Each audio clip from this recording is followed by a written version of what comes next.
చేస్తున్న ఈ చిన్నారి పేరు శివమణి. వయసు 3 ఏళ్లు. కడప జిల్లా అట్లూరుకు చెందిన నర్సయ్య సులోచనల ముద్దుల కొడుకు. ఇంతకీ ఈ పిల్లాడి ప్రత్యేకత ఏంటనేదేగా మీ డౌట్. అదేంటో చూడండి.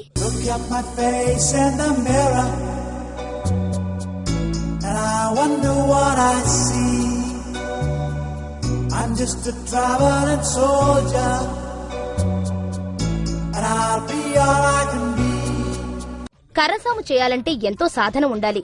ఇక కర్రసాము ప్రాక్టీస్ చేసేప్పుడు ఏమాత్రం తేడాలొచ్చినా అంతే సంగతులు. పెద్దవారు సైతం కర్రసాము చేయడానికి వెనకాడుతుంటారు. అలాంటిది సరిగ్గా కర్ర ఎత్తు కూడా లేని ఈ చిచ్చర పిడుగు ఏమాత్రం తడబడకుండా అవలీలగా సాము చేస్తూ అందర్నీ ఆశ్చర్యంలో ముంచెత్తుతున్నాడు. కేవలం ఒక్క చేతితోనే కాదు, 2 చేతుల్లో 2 కర్రలతో శివమణి చేసే విన్యాసాలను చూసి స్థానికులు అబ్బురపడుతున్నారు.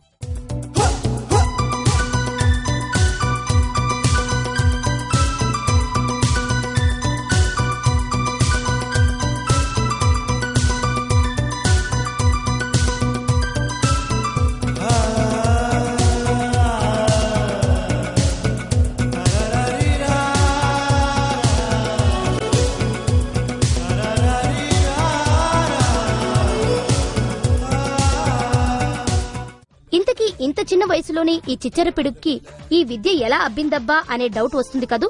మరేం లేదు, ఈ పిల్లాడి తండ్రి అందరికీ కర్రసాము నేర్పిస్తుంటాడు. అలా తన తండ్రిని చూసి ఈ బుడతడు కూడా కర్రసాము పట్ల ఆసక్తి పెంచుకున్నాడు. పెద్దగా శ్రమించకుండానే చిన్న వయసులోనే అందులోని మెళకువలన్నీ ఔపోసన పట్టాడే బుల్లి హీరో.